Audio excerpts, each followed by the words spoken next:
फक्त CETला आहे, नीटला JEEला नाही आहे. The topic is green chemistry and nano chemistry. तुमच्यापैकी बरेच जण पुढच्या वर्षी सगळेच काही डॉक्टर्स इंजिनियर्स होणार नाहीत. तुमच्यापैकी काही जण BScला पण ॲडमिशन घेतील.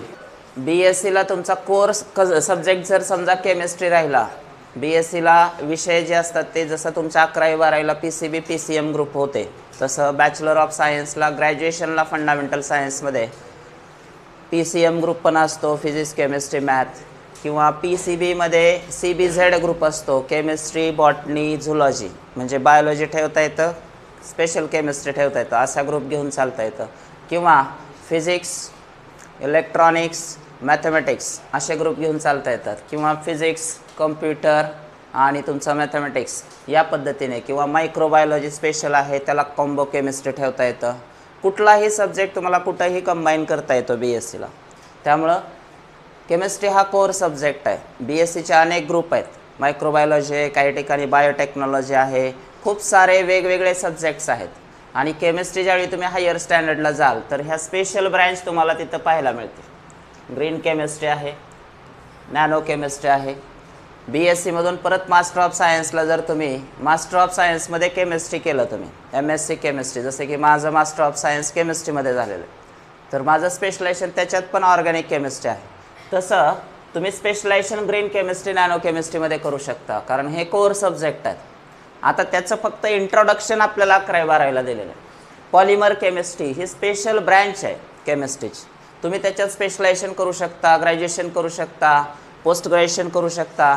त्यानंतर तुम्हाला जे पण काही फ्युचर जॉब आहेत ते या सगळ्या केमिस्ट्रीमध्ये भरपूर आहेत. त्या इंडस्ट्रीजमध्ये आपल्याला रिओन कंपन्या असतात, त्यांच्यामध्ये तुम्हाला जॉब पण मिळू शकतात. सो केमिस्ट्री हा असा सब्जेक्ट आहे की तुम्ही जर फंडामेंटल सायन्समध्ये एंट्री केली ग्रॅज्युएशन पोस्ट ग्रॅज्युएशनला, तर तुम्हाला तिकडं खूप साऱ्या चांगल्या पगाराच्या नोकरी मिळू शकतात.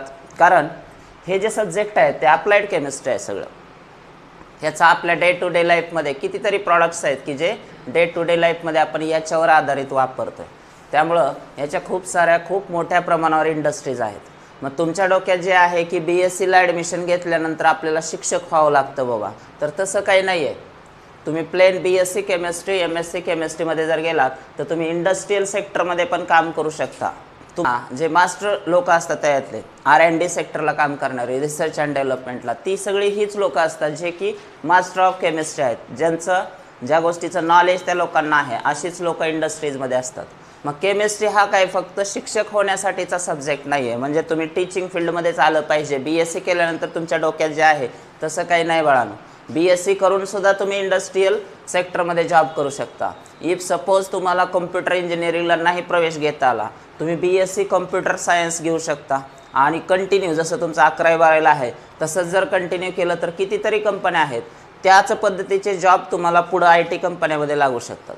फरक थोडाफार असतो, ते अप्लाइड आहे कम्प्युटर इंजिनिअरिंग, पण त्यांचा आणि यांचा सिलेबस जवळपास 70% मॅच होतो. त्यामुळं फार काही फरक पडत नाही. आता ज्यांच्या माइंडमध्ये ऑलरेडी इंजिनिअरिंगच आहे त्यांनी इंजिनिअरिंगला जाणं योग्य राहील, पण ज्यांना पॉसिबलच नाही होणार तर त्यांना BSc सारखे खूप चांगल्या फील्ड आहेत. याच्याबद्दल मी आता सेपरेट बोलेन. Now our topic of discussion is what? Green chemistry and nano chemistry. What do you mean by environment? पर्यावरण म्हणजे काय? Our surrounding. Yes or no? Which are the factors affecting the environment? एन्व्हायरमेंटला परिणाम करणारे घटक कुठले आहेत? सांगा मग, कोणते घटक आहेत जे एन्व्हायरमेंटला परिणाम करतात?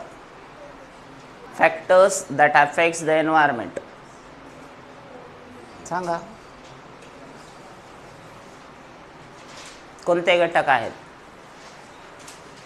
What is pollution? Which are the types of pollution? Why it occurs? It means environment म्हटलं की सगळ्यात महत्त्वाचा घटक आहे त्याच्याशी कोरिलेट करणारा तो म्हणजे पोल्युशन. आणि पोल्युशन हे कोणत्याही प्रकारचं असू शकतं. There are different kinds of pollution. Water pollution, air pollution, soil pollution, हो की नाही? सो वेगवेगळ्या टाईपचे पोल्युशन आहेत आणि हे पोल्युशन घडवून आणणारे काही कंपोनंट्स आहेत. त्या पोल्युशनला रिस्पॉन्सिबल असणारे काही पोल्युटंट्स आहेत. मग ते केमिकल फॉर्ममध्ये असतील किंवा इतर कुठल्या फॉर्ममध्ये असतील, पण ते काय करतायत? पोल्युशन घडवून आणतायत. सो या टॉपिकचा कोर पार्ट आहे chemistry plays important role to improve the quality of our life. Unfortunately due to this achievement our health and global environment are under threat. केमिस्ट्रीचं जे डेव्हलपमेंट आहे, हे जे सगळे प्रॉडक्ट्स आपण आणतोय केमिस्ट्रीच्या मार्फत, ते आपलं जीवनाची क्वालिटी वाढवण्यासाठी जाणवलं ना. पॉलिमर्स आपण काल पाहिला. पॉलिथिनचा शोध जो लागला तो काय आपलं काही वाईट व्हावं म्हणून लावलाय का? लावणार नाही. नाही, आपल्या क्वालिटीची, आपली जी लाईफ आहे त्याची क्वालिटी वाढण्यासाठीच आपण वेगवेगळे प्रॉडक्ट्स आणतो, हो की नाही. पूर्वी आपण गुहेमध्ये राहायचो, अश्मयुगीन मानव, झिंगाला लाहू.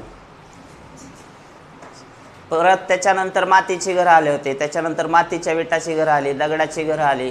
तो कालावधी बदलत गेला आणि ज्यावेळी सिमेंटचा शोध लागला, केमिस्ट्रीनं सिमेंट गिफ्ट दिलं माणसाला. सिमेंटचा शोध लागल्यामुळं अशी घरं बनायला लागलीत जे की परफेक्ट आहेत. 30 वर्ष काय, 40, 100, 150 वर्षापर्यंत अशी घरं टिकत आहेत आता. म्हणजेच केमिस्ट्रीनं जी पण काही रिसर्च करून केमिकल्स दिलेले ते माणसाचं जीवनमान उंचावण्यासाठीच आहे, क्वालिटी ऑफ लाईफ एनहान्स करण्यासाठीच. पण त्याचा परिणाम थोडक्यात काय, त्याचा दुष्परिणाम पण जाणवतो. काही दुष्परिणाम असे आहेत काही केमिकल्सचे की जे आपलं जीवन आपल्या शोधामुळे, आपण शोधलेल्या केमिकलमुळे आपलाच लाईफ जे आहे ते धोक्यामध्ये आलेलं. पण आपला पर्पज तो होता का? तर बिलकुल नाही. It affects our health and our environment. Under threat म्हणजे काय? त्यालाच धोका निर्माण झालेला आहे. Also due to increase in human population and industrial revolution, energy crisis and environmental pollution are highlighted major global problems in 21st century. To minimize the problems of energy crisis and pollution, we have to adopt green chemistry. मग आपण जे पूर्वीचा काळ असा होता की कुठलाही chemical शोधला, मग त्याचा काय प्रॉडक्ट बनवायचा आहे आणि त्याचा आपल्याला काय फायदा होणार आहे एवढंच आपण बघत होतो. म्हणजे केमिस्ट्रीचा व्ह्यूज तिथपर्यंत होता की अमुक एक प्रॉडक्ट आहे, तो शोधल्यानंतर त्याचा आपल्याला असा किंवा माणसाच्या जीवनाला असा फायदा होणार आहे. म्हणजेच कोर पॉईंट होता केमिस्ट्रीचा त्यावेळी माणसाचा काय फायदा होणार एवढंच आपण बघायचं. पण त्याच्यामुळे इतर प्राण्यांना काय दुष्परिणाम होत आहेत, एन्व्हायरमेंटला काय धोका होत आहे, हे केमिस्ट्रीमध्ये बघितलंच जायचं नाही. सुरुवातीच्या काळात प्रॉडक्ट आले, माणसासाठी फायदेशीर आहेत, मग ते वापरले जायचे. पण त्याचा परिणाम इतर प्राण्यांना, आपण काल जसं एक्झाम्पल तुम्हाला सांगितलं मी की प्लास्टिक कॅरी बॅग्स, आपल्याला त्याचं काही वाटत नाही, परंतु जनावरांच्या ते पोटात चालल्यात डायरेक्ट.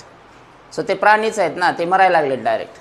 त्यांना ऑपरेशनसुद्धा नाही, विना ऑपरेशन ते मरून चाललेत. कितीतरी प्राण्यांची ही बॉम्ब झाले. कारण आपण जसं आजारी पडल्यानंतर आपल्या घरातल्या लोकांची काळजी घेतो, तसं त्यांची काळजी घेणारा कोणीच नाही ना. म्हणजे एक साधी गोष्ट आहे की आपल्या फायद्यासाठी तयार केलेला एखादा प्रॉडक्ट इतर लोकांना, इतर प्राण्यांना किंवा वनस्पतींना, थोडक्यात काय एन्व्हायरमेंटला त्रासदायक आहे, याचा पूर्वी विचार केला जात नव्हता. पण आता आपण अशी केमिस्ट्री डेव्हलप करतोय की जेणेकरून आपण एखादा प्रॉडक्ट तयार केल्यानंतर त्याचा इतर जे एन्व्हायरमेंटचे कंपोनंट्स आहेत, ॲनिमल्स असतील, प्लांट्स असतील, त्यांना कुठलाही धोका होणार नाही, एन्व्हायरमेंट डिस्टर्ब होणार नाही, पोल्यूट होणार नाही, याची काळजी घेणारी केमिस्ट्री म्हणजेच कोणती? Green chemistry. पाऊल टी एनास्टस याच्यावर मात्र क्वेश्चन आहे. Father of green chemistry. Who is the father of green chemistry? Paul T. Anastas. What is green chemistry? It is an approach to chemistry that aims to maximize efficiency and minimize hazardous effect on human health and environment. The concept of green chemistry was coined by Paul T. Anastas. Fan बंद कर. Maximize efficiency and minimize hazardous effect. एखादा product तयार करताना prime target काय असायचं किंवा आता ठेवलं जात आहे ते म्हणजेच त्याची एफिशियन्सी जास्तीत जास्त पाहिजे. तो प्रॉडक्टच टार्गेट असला पाहिजे. बाय प्रोडक्ट येणार नाही. बाय प्रोडक्ट आले की पोल्युटन्स वाढले. त्याच्यामुळे प्रॉडक्टवर फोकस केला जाणे, त्याची एफिशियन्सी पाहिली जाणं आणि हझार्डस इफेक्ट जे आहे त्याचे जे दुष्परिणाम आहेत ते पण त्याचबरोबर काय झाले पाहिजेत? कमी झाले पाहिजेत. येतं एक लक्षात. So that is the concept of green chemistry. Definition हे चालू आहे का? काउंटिंग का बंद आहे? खुने तुलाच विचारलं. हे चालू आहे का? चालू आहे का? Green chemistry is the use of chemistry for pollution prevention by environmentally conscious design of chemical products and processes that reduce or eliminate the use of generation of hazardous substances. So हाच concept repeat होतोय, तीच definition आहे. Efficiency वाढवणं आणि hazardous effect कमी करणं हे main target असतं केमिस्ट्रीचं. त्यानंतर मेन पॉईंट काय आहे, सस्टेनेबल डेव्हलपमेंट. सस्टेनेबल म्हणजे काय, chemistry plays important role in sustainable development. We can achieve sustainable development by adapting the 12 principles of green chemistry. 12 principles एकूण ग्रीन केमिस्ट्रीनं दिलेले आहेत, त्याच्यानुसार आपण सस्टेनेबल डेव्हलपमेंट करू शकतो. Is the development that meets the needs of the present without compromising the ability of future generations to meet their own need. Sustainable development काय सांगते की आत्ताची जी आपली गरज आहे ती तर भागवायची, तुमच्या आमच्या सगळ्यांची जी गरज आहे ती भागवायची हे टार्गेट असणार. परंतु ही गरज भागवताना पुढे येणाऱ्या ज्या जनरेशन्स आहेत त्यांना त्या गोष्टीचा काही त्रास होणार नाही. त्यांना त्या गोष्टीचा जर त्रास होणार असेल तर तो प्रॉडक्टच तयार करायचा नाही, म्हणजे त्याच्यात कॉम्प्रोमाइज नाही करायचं. अमुक एक प्रॉडक्ट आपण आणतोय, आजची गरज भागायला लागली, पण फ्युचरमध्ये त्याचा इतर लोकांना, नवीन येणाऱ्या पिढ्यांना त्रास होणार असेल तर तो प्रॉडक्ट तयार करायचा नाही. याला म्हणायचं नो कॉम्प्रोमाइज प्रॉडक्ट. की फ्युचर जनरेशनचा आपण विचार करतोय, ज्या गोष्टीमध्ये फ्युचर जनरेशनचा विचार केला जातो ती गोष्ट म्हणजेच सस्टेनेबल डेव्हलपमेंट. असा विकास की जेणेकरून पुढच्या पिढ्यांचा पण त्याच्यामध्ये विचार केला गेलेला आहे. Sustainable development has been continued to evolve as that protecting the world's resources. मग सगळ्यात महत्त्वाचं त्याचा एक भाग म्हणून की जे पण रिसोर्सेस आहेत, नॅचरल रिसोर्सेस, जसं की क्रूड ऑइल आहे. आत्ता आपण विचार करतोय साधारणतः पेट्रोल डिझेल हे साठे जे आहेत ते कधीपर्यंत चालणार आहेत, नियर अबाउट 200 इयर्स, इथून पुढं 200 वर्ष पुढं चालणार आहे. त्याच्या आत बाहेर पण ते संपू शकते. पण तोपर्यंत आता आपण पर्याय काढला आहे. आता ज्या व्हेकल्स येत आहेत ते कुठल्या येत आहेत, CNGच्या आल्या अगोदर आता कुठल्या येत आहेत, EV येत आहेत, सगळे इलेक्ट्रिक व्हेकल्स. इलेक्ट्रिक व्हेकल्सने सगळ्यात पहिला मुद्दा कुठला कॅच केला एन्व्हायरमेंटचा, तर पोल्युशन. जे पण हार्मफुल गॅसेस, कार्बन मोनॉक्साईड सारखे गॅसेस जे हवेमध्ये सोडले जात होते पेट्रोल डिझेलच्या व्हेकल्स मार्फत, तर इलेक्ट्रिक व्हेकल्सला इंजिनच नाही, इलेक्ट्रिक मोटार आहे, त्यामुळे गॅसेसच्या इमिशनचा प्रश्नच नाही, हो की नाही. इलेक्ट्रिक व्हेकल्सला सायलेन्सरच नसतंय ना पूर्वांनो, माहिती नाही तुम्हाला. हां, सो EV ज्या आहेत त्या नॉन पोल्युटिंग व्हेकल झाल्या. मग प्रदूषण बंद झालं ना. सगळ्यात मोठं प्रदूषण जर हवेचं सध्या कोणामुळे होत आहे तर व्हेकल्समुळे होतं आहे. जर EVचं प्रमाण वाढलं, इलेक्ट्रिक व्हेकलचं जर प्रमाण वाढलं रस्त्यावरती, तर सगळ्यात मोठं जे पोल्युशन आहे एअर पोल्युशन, त्याचा 90% कोर पार्ट जो आहे पोल्युशनचा तो कमी होईल. कारण ॲटोमोबाईल व्हेकल्स या सगळ्या कुठल्या आहेत, इलेक्ट्रिक व्हेकल्स आहेत. थोडक्यात काय, मग हा ग्रीन केमिस्ट्री अप्रोचच आहे ना. Is that clear. आणि त्यामुळं मग बॅटरींची लाईफ वाढवायची. आता तुम्ही बघा, आता सध्या 2 व्हीलर्स आलेले आहेत, 4 व्हीलर्स आलेले आहेत. आता टाटा या कंपनीनं सुद्धा सगळा फोकस जो आहे तो इलेक्ट्रिक व्हेकल्सवर केलेला आहे. कारण डिझेल तर बंद झालेले आहेत गाड्या, पेट्रोल येणाऱ्या काळात लवकरच बंद करणार आहेत ते. कारण गॅसोलिनचा इतर पण काही महत्त्वाच्या ठिकाणी यूज आहे, तर ते रिसोर्सेस राहिले पाहिजेत, क्रूड ऑइल आहेत. इलेक्ट्रिक व्हेकल्समध्ये आता डेव्हलपमेंट पण खूप सारे आले. आता मोठे मोठे जे कंटेनर्स आहेत ते सुद्धा इलेक्ट्रिकच यायला लागले. तुम्ही बघा कितीतरी बसेस ज्या आहेत, खूप साऱ्या डेपोला आता बसेस पण इलेक्ट्रिक आल्यात. तुम्ही धाराशिव डेपोला जरी गेलात तर बस स्टँडवर तासामध्ये एखादी अशी बस येते जी इलेक्ट्रिक आहे पूर्ण. आपण ओरडतो ना किंवा बॅटरीचं काय खरं नाही, बॅटरीच्या गाड्याचं काय खरं नाही. मग एवढ्या मोठ्या बसेस ज्या की 70, 80, 100 लोकांना घेऊन जातात त्या पण बॅटरीवरच चालायलात ना. असं काही नाही. मग त्याला तुम्ही डेव्हलप करायला आहेतच की. तुम्ही इंजिनियर कशाला आहेत मग, बॅटरी लाईफ वाढवायला. तुम्हाला इलेक्ट्रोकेमिस्ट्री चांगलं जमतंय ना, स्वामी सरने शिकवलंय ना 11-12च. सगळे सेल शिकलात तुम्ही, येस ऑर नो. किती प्रकारचे सेल्स आहेत. का सर इज्जत काढायला लागला, राहू द्या गप आम्हाला असंच. नाही, तुम्ही इंजिनियर होणार आहेत का नाही भविष्यात, त्याविषयी आपण सेपरेट बोलूया. एक सेपरेट सेशन ठेवूयात. लिहूनच घेणार आहे मी डायरीत कोण काय बनणार आहेत.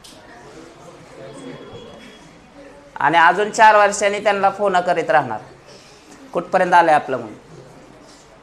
फक्त नंतर सांगू नका सर 2 लेकरं आहेत, एक पहिलीला जाते, एक बालवाडीत जाते. प्रोग्रेस आहे. तर तुमच्या करिअर विषयी लिहून घेणार आहे मी. पुढचा प्लॅन काय म्हणजेच त्याच्याबद्दल लिहिणार आहे. Principles of green chemistry. पहिला आहे prevention of waste or by product. सगळ्यात पहिलं टार्गेट आपलं काय असणार आहे की वेस्ट जे आहे, बाय प्रोडक्ट जे आहेत रिॲक्शनमध्ये ते तयार होऊ द्यायचे नाहीत किंवा त्याचं प्रमाण मिनिमम ठेवायचं आपल्याला. To give priority for the prevention of waste rather than cleaning up and treating waste after it has been created. So जसं आपण म्हणतो आजाराच्या बाबतीत prevention is better than cure. एखादा आजार होऊच नये म्हणून घेतली जाणारी काळजी ही कधीही कशी आहे, चांगली. कशापेक्षा झालेला आजार दुरुस्त करणे, त्याला ट्रीटमेंट करणं, त्याला तुम्ही गोळ्या औषधं खाणार, त्याचे पण काहीतरी साईड इफेक्ट असणार, मग तो रोग होऊच नाही म्हणून जी काळजी घेतो आपण त्यालाच म्हणतोय prevention. So prevention is always better than cure. इथंही तसंच आहे. तयार झालेली वेस्ट परत क्लीन करत बसण्यापेक्षा ती वेस्टच तयार होणार नाही याच्यावरती पहिला फोकस असणं, त्याला म्हणतो आपण prevention of waste or by product. इलिस्ट्रेशनमध्ये तुम्हाला एक दिलेले पहा, टू डेव्हलप द टेक्नॉलॉजी, कोणती ZWT टेक्नॉलॉजी, याच्यावर क्वेश्चन असेल. ZWT zero waste technology. आता याच्यात त्यांनी एक एक्झाम्पल दिलेले तुम्हाला, waste product should be zero or minimum. It also aims to use the waste product of one system as the raw material for the other system. एकाचा waste product दुसऱ्यासाठी काय केलं जाऊ शकतं, रॉ मटेरियल म्हणून वापरला जाऊ शकतो. Bottom ash of thermal power station can be used as raw material for cement and brick industry. जसं आपल्याकडे थर्मल पॉवर स्टेशन कुठं आहे, परळीला, आणि परळीसारख्या ठिकाणीच तिथं तुम्ही जर बघितलं तर त्याच्यातून जे कोळसा एकदा बर्न झाला त्याची स्टीम जे आहे, पाण्याची स्टीम आहे, त्याच्यावरती ही सगळी इलेक्ट्रिसिटी जनरेट होते. मग कोळसा जळाल्यानंतर जी राहते ती राख राहते, आणि त्या राखेचा वापर, ॲशचा वापर कशासाठी केला जाऊ शकतो. आता तिथं तर ती काय वेस्ट प्रॉडक्ट, एकदा ती तयार झाल्यानंतर त्याचा त्या थर्मल पॉवर स्टेशनला काही उपयोग नाही, पण त्याचा उपयोग कशाला आहे, सिमेंट अँड ब्रिक इंडस्ट्रीज. तसं रॉ मटेरियल हे गरजेचं आहे काही इंडस्ट्रीला. एकाचं वेस्ट प्रॉडक्ट दुसऱ्याचं रॉ मटेरियल आहे. Is that clear. सो खूप मोठ्या प्रमाणावर ही ॲश असते आणि ते रॉ मटेरियल म्हणून सिमेंट आणि ब्रिक्स इंडस्ट्रीला वापरली जाऊ शकते. आणि त्याचा जो टर्नओव्हर आहे, आपल्याला वाटतं राखीत काय पैसा आहे, पण राखीतच करोडो रुपये छापलेत लोकांनी का नाही. ह्याच्यात जर ही पकडली गेली तर ह्यांना डायरेक्ट जेल आहे, आणि जेल पण परत अशी तशी नसते. मग लाईफमध्येच थांबायला ना, एनमीन लाईफच असते 50-60 वर्ष पुढचं. त्याच्यामध्ये जर तुमचे जेलमध्ये 10-15 वर्ष गेलं तर काहीच उपयोग नाही ना. तुम्ही 10 करोड कमवले काय आणि 1000 करोड कमवले काय, शेवटी जर तुम्हाला फ्रीली असं रस्त्यावर फिरता येत नाही, लोक फिरू देत नाही, तर तुमचं संपलाच की विषय. म्हणजे पैशाला फार किंमत नाही. कधी जर तुम्ही तो ब्लॅकने कमवायला गेलात तर तुमचे 10 रुपये असावेत, कष्टाचे असावेत, त्याच्यातले 8 रुपये खर्चाचे, 2 रुपये सेविंग, हे योग्यच आहे. आणि जे तुम्ही आम्ही करतोय, सर्वसामान्य लोकच हे करू शकतायत. तुम्ही आम्ही लोक फिरू पण शकतो. Atom economy is the second point. Atom economy is a measure of the amount of atoms from the starting materials that are present in the useful products at the end of chemical processes. जे पण आपलं starting material आहे त्याचे maximum atoms कुठं पाहिजेत, प्रॉडक्टमध्ये पाहिजे, bye प्रॉडक्टमध्ये नाही, तर त्याची एफिशियन्सी काय असेल, मग जास्त असेल. Good atom economy means most of the atoms of reactants are incorporated in the desired products and only small amounts of unwanted byproducts are formed. So maximum जे पण सबस्ट्रेट असेल, तुमचा रिएजंट असेल, स्टार्टिंग मटेरियल असेल, ते कुठं पाहिजे, प्रॉडक्टमध्ये पाहिजे, बाय प्रॉडक्टमध्ये नसलं पाहिजे. ॲटम इकॉनॉमीचा फॉर्म्युला, याच्यावर क्वेश्चन आहे, व्हेरी व्हेरी इम्पॉर्टंट क्वेश्चन आहे. काय फॉर्म्युला आहे, percent atom economy is equal to formula weight of the desired product upon sum of formula weight of all the reactants used in the reaction into 100. So इथं तुम्हाला दिसतंय कोण आहे हा, butan one ol, n butyl alcohol, sodium bromide आणि H2SO4 सोबत react व्हायला आहे, हो की नाही, म्हणजेच तो अल्किल ब्रोमाइड तयार करायला आहे. एन ब्युटिल ब्रोमाइड तयार झाला, बाय प्रोडक्टमध्ये सोडियम हायड्रोजन सल्फेट आणि वॉटर तयार होते. सो आपण पर्सेंट ॲटम इकॉनॉमी घेताना डिझायर्ड प्रॉडक्ट घ्यायचं आहे फक्त वरती, बाय प्रोडक्ट घ्यायचे नाहीत. म्हणजे फक्त कोण येणार आहे, हाच येणार आहे तिथं, हे दोघं येणार नाहीत. Sum of formula weight of all the reactors, आणि जे रिएक्टंट आहेत 1, 2, 3. सो हे जे तिन्ही आहेत या तिघांचं इनकॉर्पोरेशन डिनॉमिनेटरमध्ये झालं. मग जेवढे तुम्हाला प्रॉडक्टमध्ये जास्तीत जास्त दिसतील तेवढीच एफिशियन्सी जी आहे ती कशी असेल, जास्त असेल. कुठल्याही केमिकल रिएक्शनला हे काढू शकतो आपण, त्यांनी जर विचारलं. Then third principle is less hazardous chemical synthesis. परत तेच बऱ्याच प्रिन्सिपलमध्ये तुम्हाला डिफरन्स पण लक्षात येणार नाही. एक ती एक गोष्ट सांगितली चालली काय की असं वाटेल. लेस हजार्डस म्हणजे, लेस हजार्डस सांगा, कमी घातक, समजा एखादा प्रॉडक्ट तयार तर करायचा आहे, पण एखादा 80% त्रासदायक आहे, 80% हजार्डस आहे, आणि दुसरा जो आहे तो 10% हजार्डस आहे. दोघंही हजार्डस आहेत, पण एक 10% आहे, एक 80% आहे. चॉईस कोणाला देणार आपण? जो 10% हजार्डस आहे त्याला. याचा अर्थ लेस हजार्डस सिंथेसिसवरती फोकस असला पाहिजे. Design chemical reactions and synthesis route should be as safe as possible so that we can avoid formation of hazardous waste from the chemical process. DDT आहे, लॉंग फॉर्म सांगा. Okay. Effect in controlling diseases like typhoid and malaria. कशासाठी DDT वापरला जायचा? तर typhoid आणि मलेरियाला control करण्यासाठी. Carrying mosquitoes, त्यांना किल करण्यासाठी. It was realize that DDT is harmful to living things. Now days benzene हेक्झाक्लोराइड. आता DDTचा रिप्लेसमेंट आलाय, त्याच्याऐवजी आता काय वापरतो आपण? BSC वापरतो. It is used as insecticide. One of the gamma isomer of BSC is called gammexane or lindane. हे पण लक्षात ठेवा. सो तुम्हाला काय वाटतंय, हा पण 100% सेफ आहे का BSC? नाही आहे, त्याचा पण काहीतरी त्रास आहेच, पण DDTच्या तुलनेनं तो कमी त्रासदायक आहे. मग आपल्याला जर समजा केमिकल यूज करावाच लागतोय, टायफॉइड मलेरियाच्या मॉस्किटोजला कंट्रोल करायचंच आहे, तर DDT जर जास्त त्रासदायक असेल तर त्याची रिप्लेसमेंट BSC हे चांगला पर्याय असू शकतो. Designing safer chemicals. Fourth principle is, जे पण केमिकल्स आपण तयार करू ते कसे असले पाहिजेत? लेस टॉक्सिक असले पाहिजे. This principle is quite similar to the previous one. To develop products that are less toxic or which require less toxic raw materials. In order to prevent the workers from exposure to toxicity, we should think of designing safer chemicals. Adipic acid is widely used in the polymer industry. Adipic acid polymer industryचा खूप मोठ्या प्रमाणावर लागणारं raw material आहे. Benzene is the starting material for the synthesis of adipic acid. Adipic acid तयार करायचा तर सुरुवातीला त्याला लागणारं जे मटेरियल आहे ते आहे benzene. Benzene is carcinogenic and benzene being volatile organic compound VOC pollutes air. The green technology developed by Drath and Frost. Adipic acid is enzymatically synthesized from glucose. मग बेन्झिन असा पण कार्सिनोजेनिक आहे. जी लोक त्या इंडस्ट्रीजमध्ये काम करणार आहेत, कार्सिनोजेनिक म्हणजे काय? Cancer causing. मग बेन्झिनद्वारे ॲडिपिक ॲसिड बनवणं हे वर्कर्सला त्रासदायक आहे, त्यांना कॅन्सर होऊ लागला, मग त्यांच्या घराची जबाबदारी कोण घेणार? असे जर हजारो लाखो लोक कॅन्सर पीडित होत असतील, एकतर कॅन्सरला ट्रीटमेंट नाही पुढं परफेक्ट, 100% क्युअर होतो असा डिसीज नाही आहेत, बाय लक चान्स एखाद्याला एखादी थेरपी ॲडजस्ट होऊ शकते आणि तो वाचू शकतो. त्याचा जीव वाचवणं फक्त आपल्या हातात आहे, ते पण 100% गॅरंटीड ट्रीटमेंट नाही आहेत कॅन्सरवर. मग कॅन्सर होऊ नये म्हणून आपण काळजी घेतली गेली पाहिजे ना. मग बेन्झिनद्वारे जर कॅन्सर होत असेल तर बेन्झिनलाच रिप्लेस केलं जावं. मग कशाने तयार केला चालला ॲडिपिक ॲसिड? ग्लुकोजद्वारे. ग्लुकोज हा काही कार्सिनोजेनिक नाही आहे, हो की नाही, सेफर केमिकल आहे. So glucose to adipic acid ही जी टेक्नॉलॉजी आहे ती ग्रीन टेक्नॉलॉजी समजली जाते. Then next one, use of safer solvent and auxiliaries. Choose the safer solvent available for any given step of reaction. Minimize the total amount of solvents and auxiliary substances used as these make up large percentage of total waste created. So solvent जो आहे तो safe असला पाहिजे. इथे तुम्ही बघू शकताय जे की सेफर सॉल्वंट आहेत ते कोण कोण आहेत. पहिला कुठला आहे? वॉटर. वॉटरकडे ग्रीन सॉल्वंट म्हणून पाहिलं जातं. दुसरा आहे super critical CO2. In place of volatile solvent कोणते जे की आपण वापरतो जनरली केमिकल इंडस्ट्रीजमध्ये ते आहे DCM, डायक्लोरो मिथेन, क्लोरोफॉर्म किंवा tetrachloro methane. So dichloro, trichloro, tetrachloro methane हे युजली बऱ्याच रिॲक्शन्सला वापरले जाणारे सॉल्वंट आहेत. पण हे कसे आहेत? Solvents as chemicals that dissolve solutes and form solutions facilitate many reactions. Water is a safe benign solvent while dichloromethane is hazardous.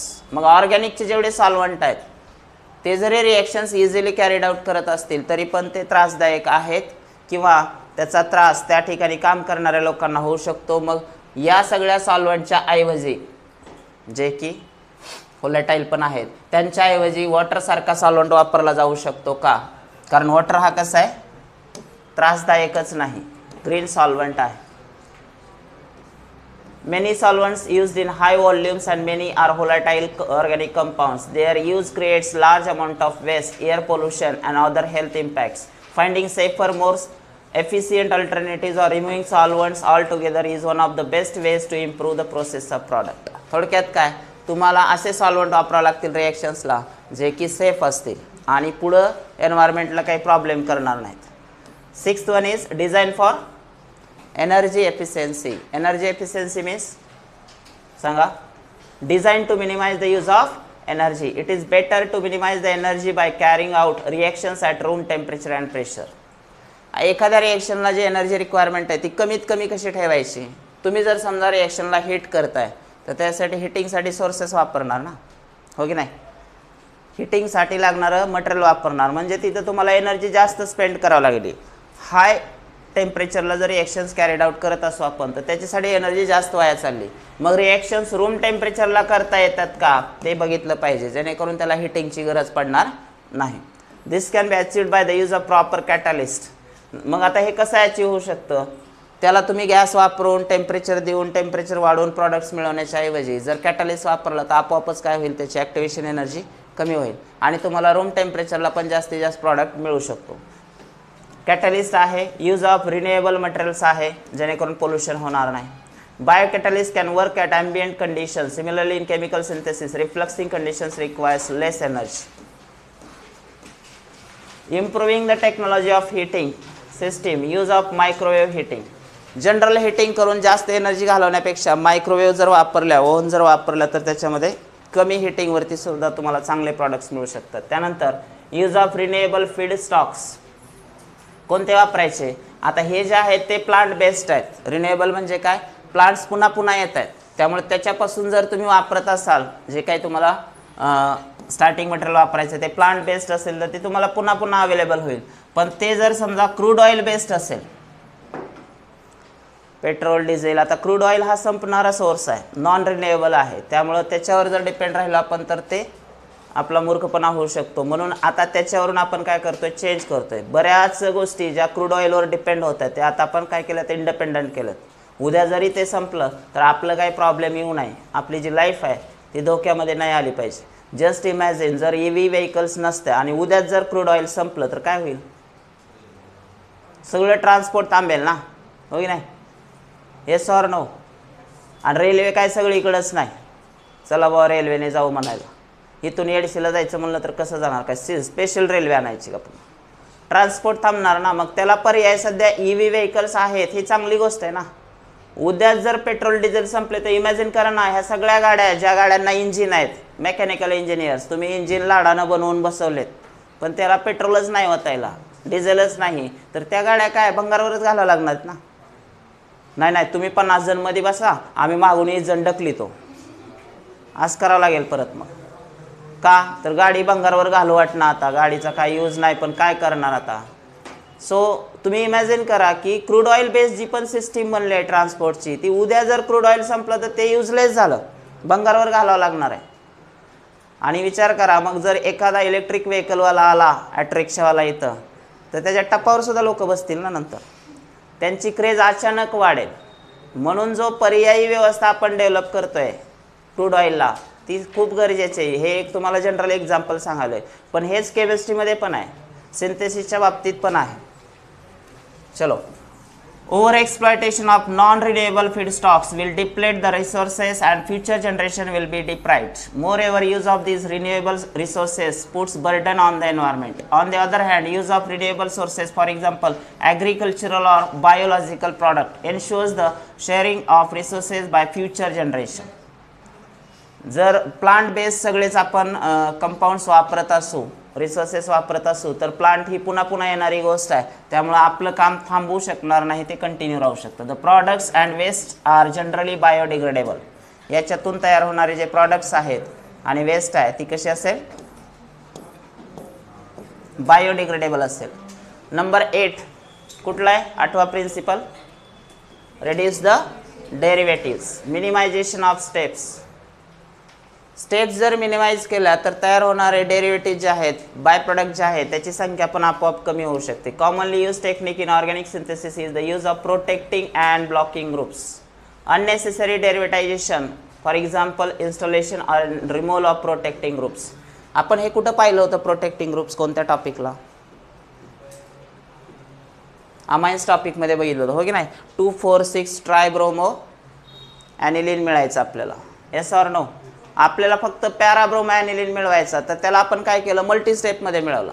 अगोदर त्याला कशासोबत रिॲक्ट केलं, ॲसेटिक अनहायड्राईड सोबत, त्याचं ॲसिटायलेशन केलं, तयार काय झाला, ॲसेटानिलाइड झाला. परत आपण काय केलं, कशासोबत रिॲक्ट केलं त्याला, आठवत एक नाही.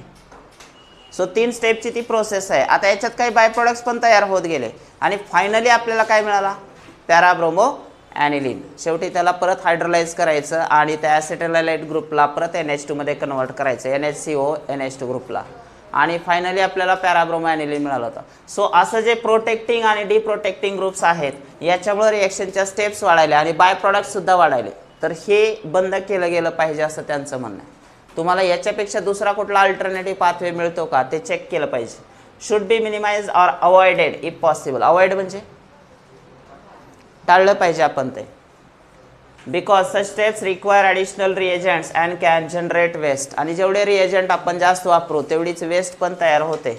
सो डेरिव्हेटिव्ज कमी करणं.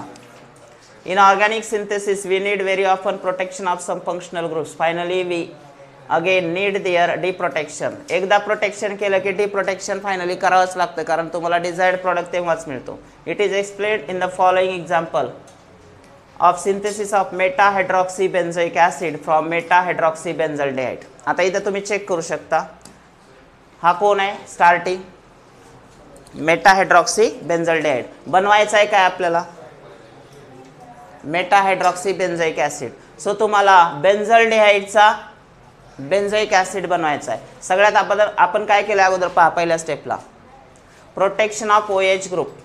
याला प्रोटेक्ट केलं कारण रिॲक्शन याच्यावर करायची होती. मग याला प्रोटेक्ट कसं केलं आपण, तर याला कोणासोबत रिॲक्ट केलं आहे, बेन्झिल क्लोराईड सोबत. हा कोण आहे, अल्कोहोल. ज्यावेळी या दोघांना रिॲक्ट केलं तर तयार काय झाला, त्याचा करस्पॉन्डिंग इथर ग्रुप अल्कॉक्सी ग्रुप तयार झाला. सो अल्कॉक्सी ग्रुप तयार झाला.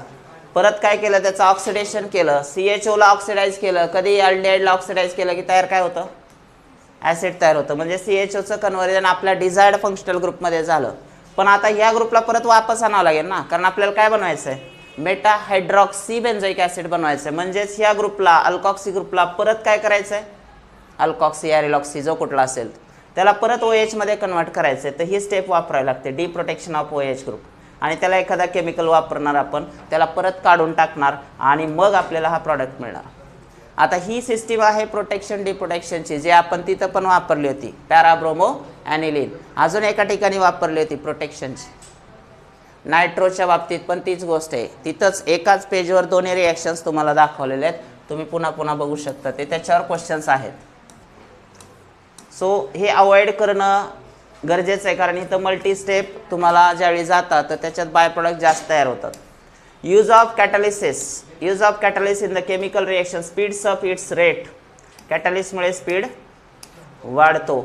मग कॅटलिसची नावं सांगता का याची, व्हेरी व्हेरी इम्पॉर्टंट, याच्यावर क्वेश्चन विचारू शकतात. हायड्रोजनेशन ऑफ ऑइल सांगा,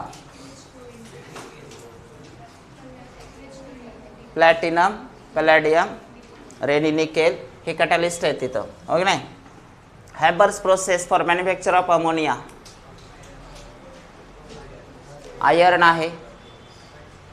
अजून एक आयर्न आहे का हॅबर्स प्रोसेसमध्ये. Manufacture of HDPE polymer, HDPE high density polyethylene, कालच झालं हे. Ziegler नॅटा catalyst. HDP का LDP ला वापरला आहे, HDPE ला. झिगलर नॅटा कॅटलिस्ट कोण आहे तो, triethyl aluminium and titanium tetra chloride. Manufacture of H2SO4 by contact process, P block मधला V2O5 vanadium pentoxide. Fischer Tropsch process, हा तर विचारतात बोर्डला, बोर्डाचा आवडीचा क्वेश्चन आहे, तुम्हाला पण विचारतील CAT ला. आता COTH असं आहे ना, ओके नाही. Fischer Tropsch synthesis of gasoline पेट्रोलियममध्ये, तर त्याच्यावर एक क्वेश्चन तुम्ही प्रेडिक्ट करू शकता. Plastic packaging impact the food they wrap. phthalates leach into the food through packaging, so you should avoid microwaving of food or drinks in plastic and not use plastic cling wrap and store your food in the glass container wherever possible. So जे पण तुम्ही बघा parcel ज्यावेळी घेऊन जाता ना ते plastic कंटेनर्समध्ये जायले आणि आपण काय करतो एखादा फूड आपल्याला गरमच पाहिजे आणि आपण कामात आहे तर ते परत मायक्रोवेव्ह ओव्हनला ठेवतो. त्या प्लास्टिकमधून काल पण मी पॉलिमर्समध्ये सांगितलं शेवटी थर्मोकॉलमध्ये किंवा ते जे ताट आहेत जेवणाचे ते का बंद केले गेले थर्मोकॉलचे तर जेवढा गरम पदार्थ त्याच्यामध्ये असेल तेवढेचे प्लास्टिकचे पार्टिकल्स आहेत त्याच्यात उतरत होते अन्नपदार्थामध्ये. इथं तेच होणार आहे. दे लीच म्हणजे काय ते पार्टिकल्स त्याच्यामध्ये उतरणे फूड इन्ग्रेडियंटमध्ये आणि मग जर तो प्लास्टिक ॲरोमॅटिक कंपाऊंड्सपासून बनलेला असेल तर इनडायरेक्टली आपण कार्सिनोजेनिक सबस्टन्सेस काही न कळता आपण तंबाखू न खाता तंबाखू खाल्ल्यासारखा फील आहे. कारण तंबाखूमध्ये काय कॅन्सर कॉझिंग एजंट आहेत सगळे तंबाखूजन्य सगळेच फक्त तंबाखू डायरेक्ट नाही त्याचा सिगारेट स्मोकसुद्धा तेच झालं. तंबाखूच्या बाबतीत चेविंग असेल किंवा कुठल्याही फॉर्ममध्ये तंबाखू टोबॅको प्रॉडक्ट कुठलाही असू द्या गुटखा असो सुपारी असो तंबाखू असो त्याच्या रिलेटेड कुठलाही असू द्या त्याच्यामध्ये निकोटीनच आहे हो की नाही. सो जसं तिथं कार्सिनोजेनिक आहे तसं हे पण कार्सिनोजेनिकच व्हायले ना डायरेक्ट इनडायरेक्टली आपण कॅन्सरस सबस्टन्सेस आपल्या बॉडीमध्ये टाकावे म्हणून प्लास्टिक कंटेनर्स अवॉइड केले पाहिजेत. त्याच्यातले जे थॅलेट पार्टिकल्स आहेत त्याच्यामुळे try to avoid pre packaging and processed food so that you will reduce exposure to harmful effects of plastic. मग त्यांचं म्हणणं एकच आहे की काय करायचं आहे तुम्हाला पार्सलसाठी एकतर कंटेनर सोबत ठेवा. मग असे कंटेनर जे की स्टीलचे असतील मेटलचे असतील rather plastic containers. Design for degradation design of chemicals that degraded and can be discarded easily. असे केमिकल्स तयार केले गेले पाहिजेत जे की डिग्रेड पण झाले पाहिजेत नेचरमध्ये ते साचून राहिले नाही पाहिजे. जसे की प्लास्टिक हा सबस्टिट्यूट कॅन्सलच केला गेला पाहिजे कारण तो डिकम्पोज होत नाही नॉन बायोडिग्रेडेबल व्हायला आणि मग त्याचा दुष्परिणाम तो सॉइल पोल्युशन करतोय तो वॉटर पोल्युशन करतोय तो एअर पोल्युशन करतोय सगळ्या गोष्टी येत आहेत. Ensure that both chemicals and their degradation products are not toxic bio accumulative or environmentally persistent. तो प्रॉडक्ट जो आहे तो एन्व्हायरमेंटली परसिस्टंट राहिला नाही पाहिजे. म्हणजे काय प्लास्टिक हा डिकम्पोजच होत नाही. मी काल पण सांगितलं की लाखो वर्ष लागणार आहेत त्याला. आजचा एक प्लास्टिक प्रॉडक्ट आजची एक बॉटल जी आहे प्लास्टिकची ती मातीमध्ये हजारो लाखो वर्ष राहावं लागेल. जर 1 लाख वर्षाने ती डिकम्पोज होणार असेल तर तेवढ्या दरम्यान किती बॉटल्स तिथं माती गायबच होईल सगळ्या बॉटल्सच होतील. म्हणजेच या पृथ्वीवरचं लाईफ जे आहे ते धोक्यामध्ये येऊ शकतं बाकीच्या प्लॅनेटसारखं होऊन जाईल आपलं. The aim behind this principle is that the waste products should be degraded automatically to clean the environment. Thus, biodegradable polymers and pesticides are always preferred to make separation easier for the consumer. An international plastic recycle mark is printed on the larger items. मग ते दिलेले त्यांनी त्यांच्या हिशोबाने. हे बघा हे तुमच्यासाठी महत्त्वाचं आहे कुठला युजफुल आहे आणि कुठला यूजच करायचा नाही त्याच्याबद्दल त्यांनी दिलेलं आहे. कोणते कोणते दाखवलेत पहा. Number 1 PETA long form polyethylene terephthalate कुठं वापरला जातो microwavable food trays salad dressing soft drink water and beer bottles या ठिकाणी त्याचा यूज आहे. स्टेटस काय आहे hard to clean absorbs bacteria and flavours avoid reusing is recycle to make कशासाठी परत परत वापरला जाऊ शकतो carpet furniture new containers polar fleece. आता हे पूर्ण तुम्हाला वाचण्यासाठी आहे. कुठला धोकादायक आहे मग सांगा ऑलरेडी आपलं डिस्कशन झालेलंच. HDPE बद्दल तर बोललोय आपण हाय डेन्सिटी पॉलीइथिलीन कुठं वापरला जातो स्टेटस काय transmits no known chemicals in food. So फूडमध्ये हे केमिकल्स जात आहेत असं काही अजून दिसलेलं नाही मग यूज करू शकतो आपण. PVC polyvinyl chlorides status is believed to contain phthalates that interfere with the hormonal development. Avoid म्हणून सांगितले डायरेक्ट. कोण अवॉइड करा म्हणतंय PVC अवॉइड करा म्हणतंय त्रासदायक आहे. LDPE bread and shopping bags carpet clothing furniture transmits no known chemicals into food. So use केला जाऊ शकतो. मग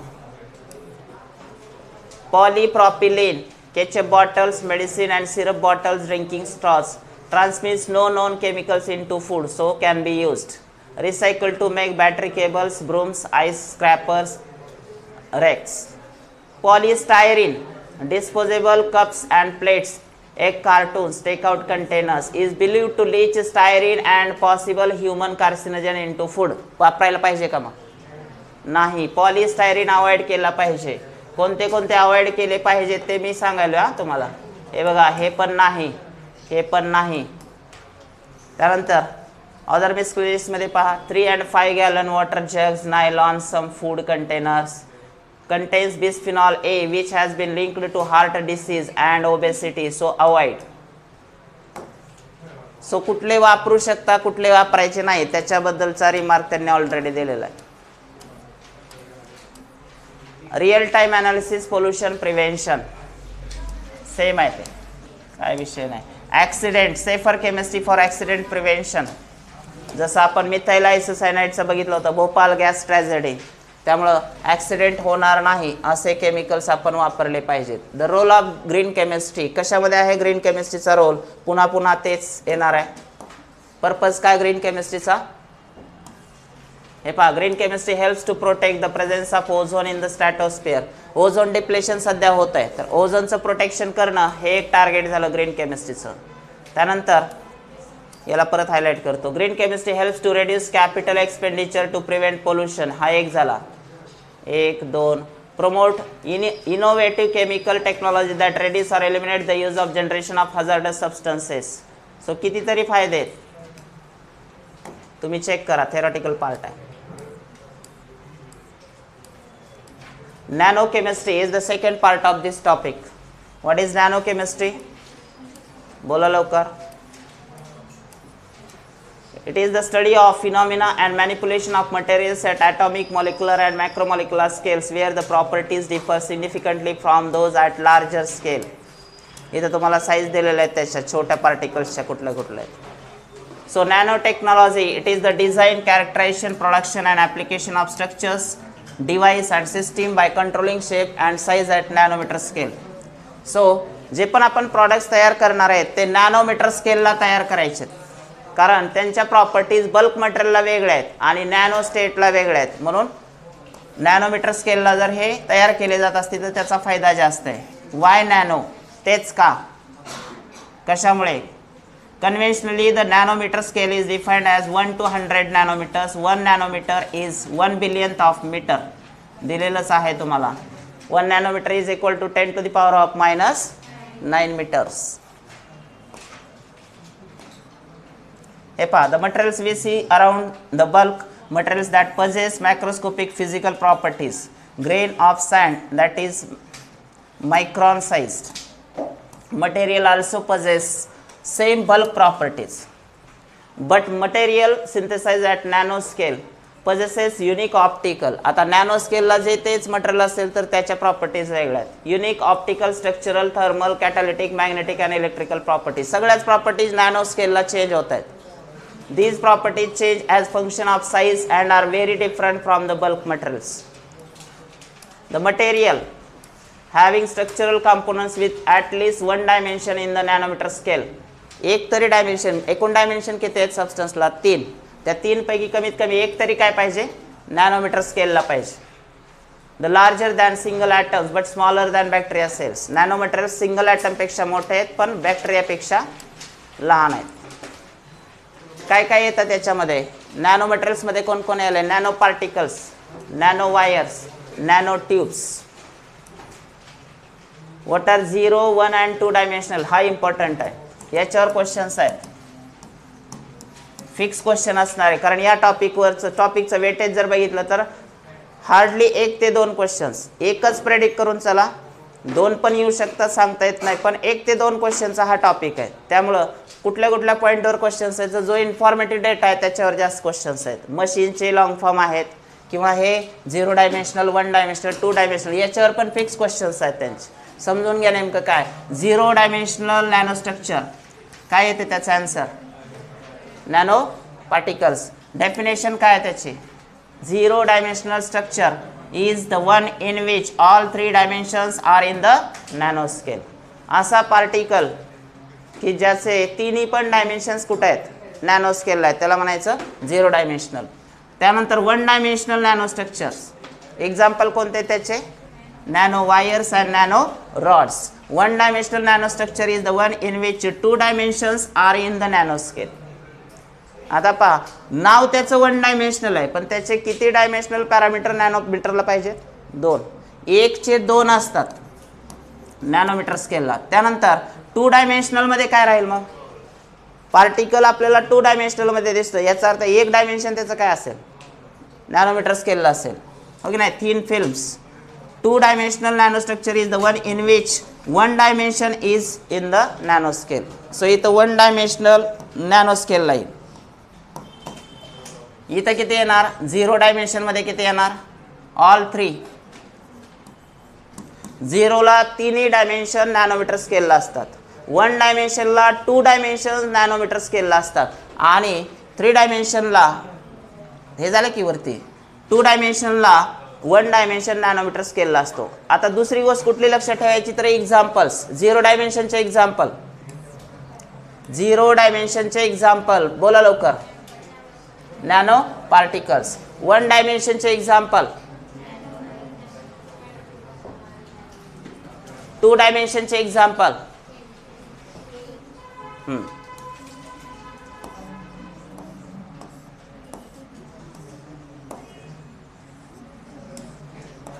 हे महत्वाचं आहे, डू यू नो. सनस्क्रीन मध्ये कुठले कुठले केमिकल्स असतात, सनस्क्रीन, झिंक ऑक्साईड पहिला आणि दुसरा टिटॅनियम ऑक्साईड. कशापासून प्रोटेक्ट करतो, harmful UV light.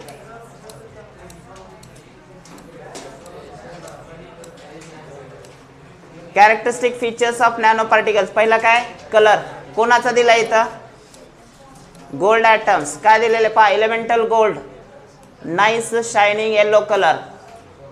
गोल्डचा general colour कुठला आहे, yellow, shining yellow colour.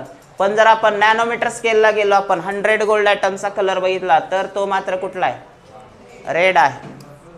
Surface area, high surface to volume ratio is very important characteristic of nano particles. Highlight करून ठेवा, high surface to volume ratio. A bulk material is divided into group of individual nanoparticles. Total volume remains the same, but the surface area increase. Surface area वाढत चाललेला आहे. So nano particles मध्ये surface area जास्त वाढला, त्याच्यामुळे catalytic property पण त्याची वाढेल ना. Catalytic activity due to increase in surface area with decrease in particle size. Nano material based catalyst show increase catalytic activity. Platinum, palladium हे जे मेटल्स आहेत ते हायड्रोजनेशनमध्ये त्यामुळेच वापरले जातात. किंवा titanium oxide, zinc oxide are used in the photo catalysis process. आता आपण बघितलं सनस्क्रीनला ते. Gold in the bulk form is unreactive, but gold nano particles are found to be very good catalyst for various organic reactions. Gold nano particles.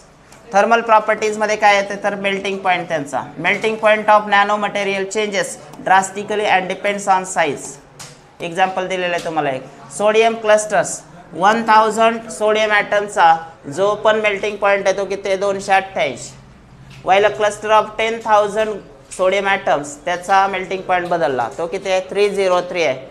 1000चा किती आहे, 288. आणि 10,000चा किती आहे, 303. आणि बल्क सोडियमचा आणखी वाढला, तो किती आहे, 371. म्हणजे एकच मेटल आहे सोडियम. 1000 जर असतील तर त्याचा किती आहे, 288. 10,000 असेल तर ते किती येईल, 303 केल्विन. आणि जर बल्क सोडियम असेल, बल्कमध्ये म्हणजे खूप जास्त, याच्यापेक्षा लाखोमध्ये ॲटम्स असतील तर काय येईल, 371. सो मेल्टिंग पॉईंट वाढत चालला बल्ककडे येताना. मेकॅनिकल प्रॉपर्टीजमध्ये nano size copper and palladium clusters with diameter in the size 5 to 7 nanometer can have hardness up to 500 times greater than bulk material. जर नॅनोमीटर स्केलला आपण कॉपर किंवा पॅलेडियम जो आहे त्याचे क्लस्टर्स बघितले तर त्याची बल्क कॉपरपेक्षा 500 पटीनं स्ट्रेंथ जास्त आहे, 500 टाइम्स. म्हणूनच आपण बघतो की महाराजांच्या काळात सुद्धा ज्या युद्धासाठी तलवारी वगैरे वापरल्या, ते जर चेक केलं मटेरियल आता तर त्या काळी त्यांना ती टेक्नॉलॉजी माहीत होती. त्या तलवारी अशा होत्या की वजनाला हलक्या पण होत्या, पण त्याची स्ट्रेंथ जी होती ती खूप जास्त होती. आता वजनाला हलका असणे हे खूप गरजेचं आहे कुठल्याही शस्त्राचं, हो की नाही? म्हणजे ते प्रॉपर हँडल करता आलं असतं.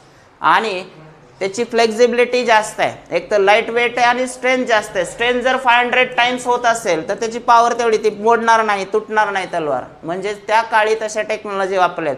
हिस्टॉरिकल ऑब्जेक्टमध्ये, इंडियन हिस्ट्रीमध्ये कितीतरी असे ऑब्जेक्ट आहेत की ज्या ठिकाणी नॅनो टेक्नॉलॉजी वापरली गेलेली. म्हणजे नॅनो टेक्नॉलॉजीचा शोध आत्ताच आपण लावलाय किंवा युरोपियन कंट्रीजकडून आलाय म्हणून आपल्याला माहिती असं नाही. तर खूप साऱ्या गोष्टी आहेत. भारतातली जी जुने विद्यापीठ आहेत, तक्षशिला विद्यापीठ, नालंदा विद्यापीठ, माहिती आहे की नाही? तर इथं फॉरेनमधून स्टुडंट येत होते शिकायला इथं. आता जसं आपण ऑक्सफर्ड, कॅम्ब्रिजचं नाव ऐकतात, ऑक्सफर्ड युनिव्हर्सिटी, कॅम्ब्रिज युनिव्हर्सिटी, आणि ते आदराने सांगतात आम्ही इथं शिकून आलो.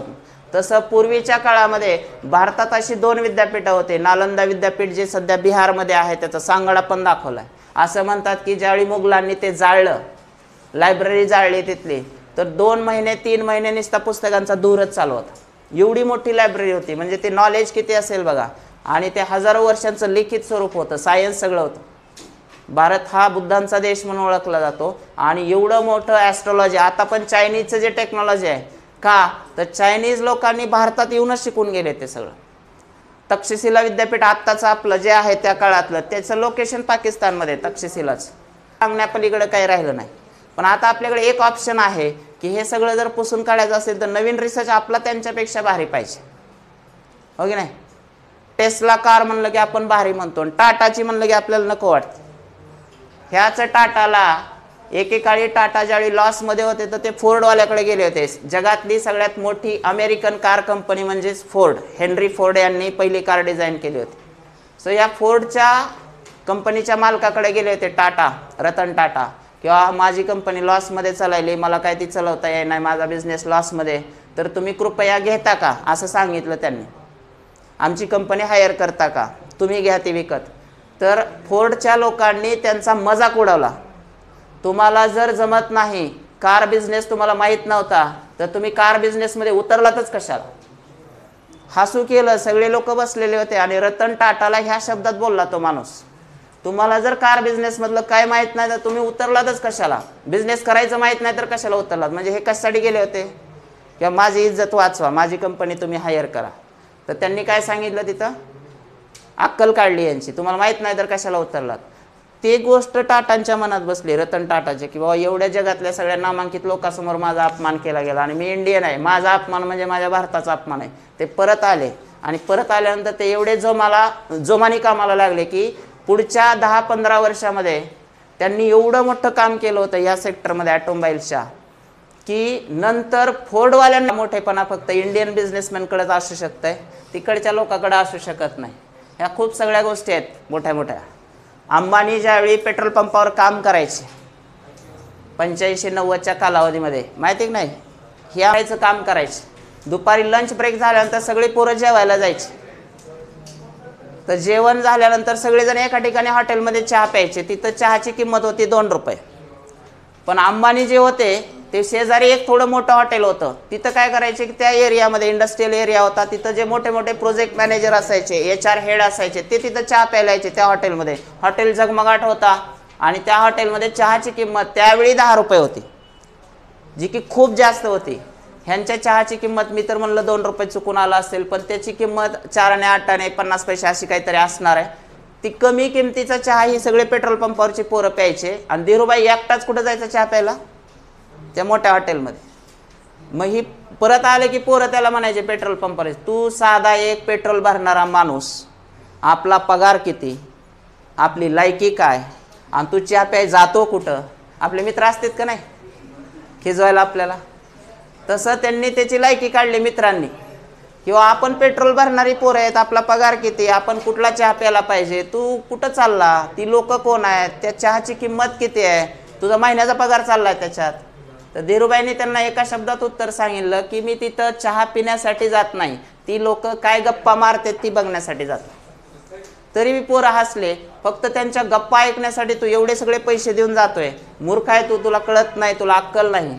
तर धीरूभाई बोलता बोलता गेले, अरे हा पेट्रोल पंपच आपल्या मालकीचा असणार आहे भविष्यात, मग तर पोरं माझा जोडवायला लागले ते, वा वा साहेब या बसा खुर्चीवर. त्याला खुर्चीवर बसविलं. मग ते मधल्या लंच ब्रेकमध्ये जोकिंग झालं त्यांचं. ते म्हणला तुम्हाला खोटं वाटतंय पण खरंच हा पंप आपला असणार आहे. ह्याच्यासारखा एक पंप नाही, अख्ख्या भारतातले पंप आपले असणार आहेत.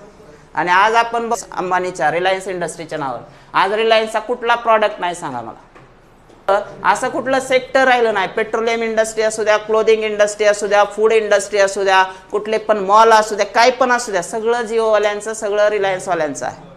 म्हणजे प्रत्येक सेक्टर त्यांनी काबीज केलाय. आता हे स्वप्न कुणी पाहिलं होतं? त्या पेट्रोल पंपावरच्या पोराने पाहिलं होतं, धीरूभाईंनी. आणि त्यावेळेस त्यांच्या मित्राला सांगितलं होतं की भारतात असं प्रत्येक ठिकाणी आपले प्रोजेक्ट असणार आहेत. तर लोक हसली होती का नाही?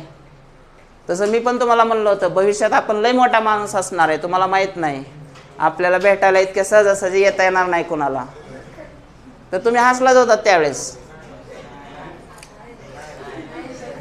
अजून बी हसता हो.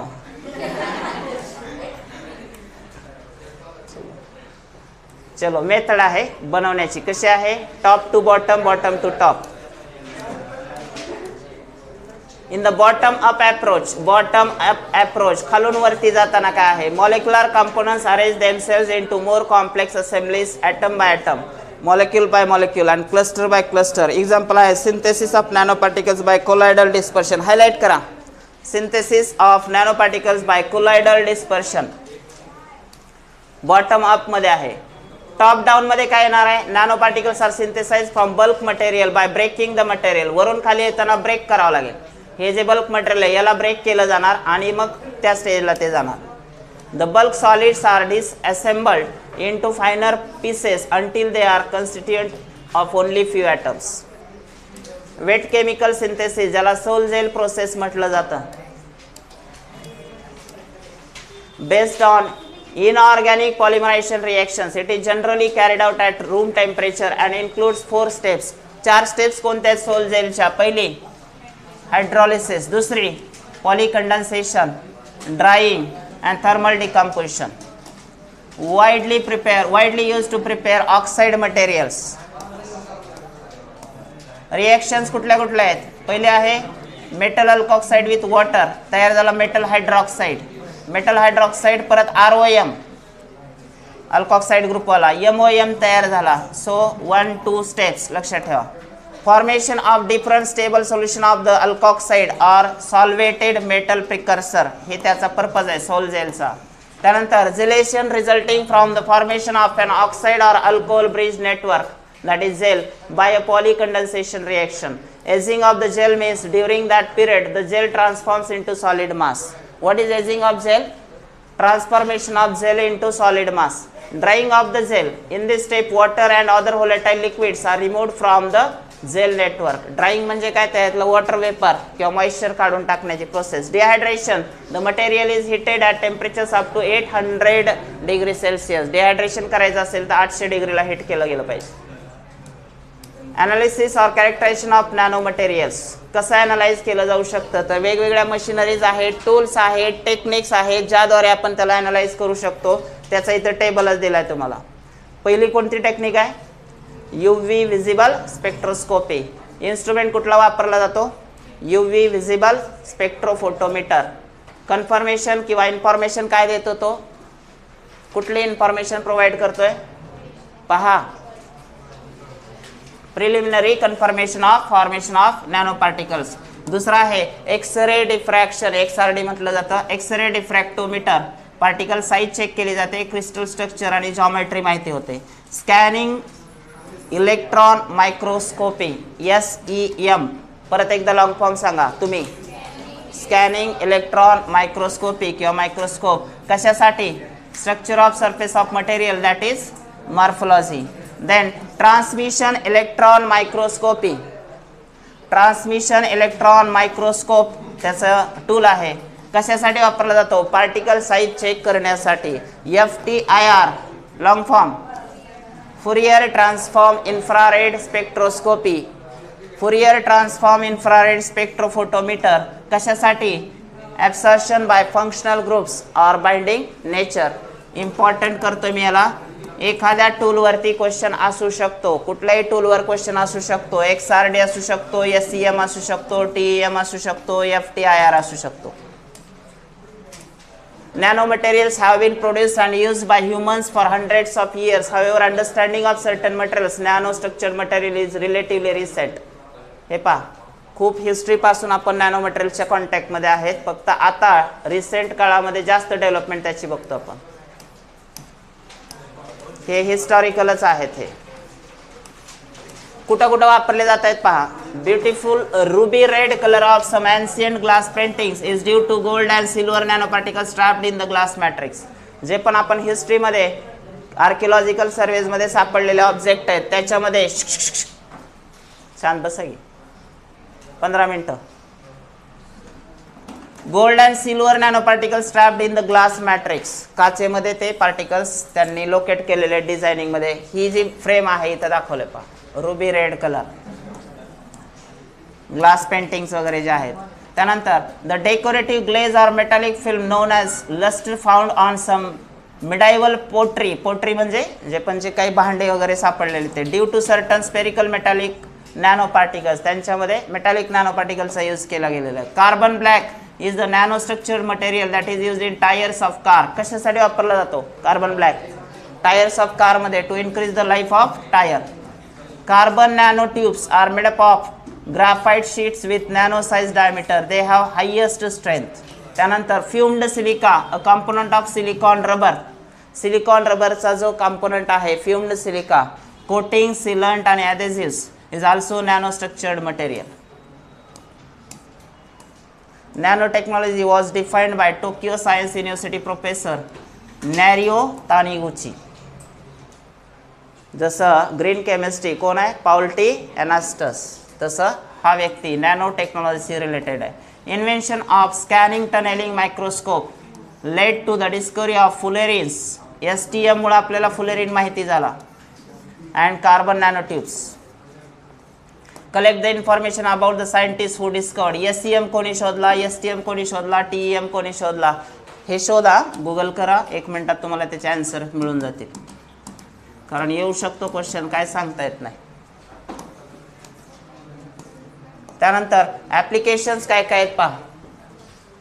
Difference between the earth and apple is equal to the size difference between atoms 30 nanometers and an apple. या दोघांमधली साईज कंपेअर करून सांगितली तुम्हाला. अर्थची साईज आणि ॲपलची साईज यांच्यातला जो डिफरन्स आहे, पृथ्वी केवढी असेल साईजने आणि एक ॲपल केवढा असेल साईजने, त्या साईजचा जेवढा डिफरन्स आहे तेवढा डिफरन्स तुम्हाला कशा दिसेल? एक ॲपलमध्ये आणि 30 नॅनोमीटर्समध्ये दिसेल. तेवढा डिफरन्स आहे size. Nanochemistry has already contributed number of innovative products in various disciplines because of their unique physical, chemical, optical, structural, catalytic properties. पहिला कुठला आहे? Nanoparticles can contribute to stronger, lighter, cleaner and smarter surfaces and system. They are used in the manufacturing of scratch-proof eyeglasses. Highlight करा. त्यानंतर transport, sunscreen, crack-resistant paints and so on. Nanoparticles are used in the electronic devices. कोणते? MRAM, long form. Magnetoresistive random access memory. Nanotechnology plays an important role in water purification techniques. कोण वापरला इथं दिलेलं आहे तुम्हाला? Waterborne pathogens like viruses, bacteria. 1.1 billion people are without access to an improved water supply. The provision of safe drinking water is currently high priority. Recently, cost-effective filter materials coated with silver nanoparticles. Highlight करा. AG and Ps. Silver nanoparticles are used in the water purification plants. काय करतात ते? Effective bacterial disinfectant आहे. They remove E. coli from water. E. coli is one of the waterborne bacterial diseases. Because of that E. coli, so removal of E. coli is very much important in purification. Self cleaning materials मध्ये पण वापरला जातो naturally. तो कोण आहे? Lotus, which is an self cleaning material. The lotus plant, Nelumbo nucifera, although grows in muddy water, its leaves always appear clean. The plant's leaves are super hydrophobic. Nanostructures on the lotus leaves repel water which carries dirt as it rolls off. Lotus effect is the basis of self-cleaning windows. Sol gel processes are used in the motor vehicle industry to produce water repellent coatings for windscreens or exterior mirrors. Motor vehicle इंडस्ट्रीमध्ये वापरले जातात. Advantages काय काय आहेत पहा. Revolution in the electronics and computing. Energy सेक्टरमध्ये nano technology will make solar power more economical. Energy storage devices will become more efficient. Solar पॉवरमध्ये याचा यूज आहे. पूर्वीचे सोलार डिव्हाइसेस आणि आताचे सोलार डिव्हाइसेस याच्यात खूप मोठा फरक आहे. म्हणून तर गव्हर्नमेंट सध्या सबसिडी देते बघा. तुमच्या शेतामध्ये असेल, घराच्या वरती सुद्धा सध्या सोलार पॅनलच येत आहेत, कारण की त्याचं मटेरियल आता नॅनो बेस्ड असल्यामुळं त्याची एफिशियन्सी वाढलेली आहे. मेडिकल फील्डमध्ये manufacturing of smart drugs helps cure faster and without side effects. Curing of life threatening diseases like cancer and diabetes. ज्याला रिअल ट्रॅडिशनल मेडिसिनल ट्रॅकवरती उपचार नव्हते, पण नॅनो टेक्नॉलॉजीमध्ये त्याच्यावरती बऱ्यापैकी इफेक्टिव्ह ट्रीटमेंट्स आलेले आहेत. डिसॲडव्हान्टेजेस पण आहेत. नाण्याला कधी दोन बाजू असतात. जसं ॲडव्हान्टेजेस आहेत नॅनो टेक्नॉलॉजीचे, तसेच डिसॲडव्हान्टेजेस देखील आहेत. कुठले आहेत? Despite the possibilities and advancements that nanotechnology offers to the world, there also exists certain potential risks involved in the disadvantages. Nanotechnology has raised the standard of living, but at the same time it has increased the pollution. सगळ्यात पहिला मुद्दा कुठला आहे? Pollution वाढत आहे, which includes air pollution. The pollution caused by nanotechnology is known as nano pollution. त्यालाच nano pollution पण म्हटलं जातं. This kind of pollution is very dangerous for living organisms. Nanoparticles can cause lung damage. Inhaled particulated matter can be deposited throughout the human respiratory tract and deposit in lungs. जे human साठी hazardous आहे ते. The characteristic of nanoparticles that are relevant for health affects the size and chemical composition and shape. So disadvantages मध्ये एक गोष्ट लक्षात ठेवायची, pollution, बाकी काय नाही. आणि ॲप्लिकेशन्स मध्ये हे आहेत 3.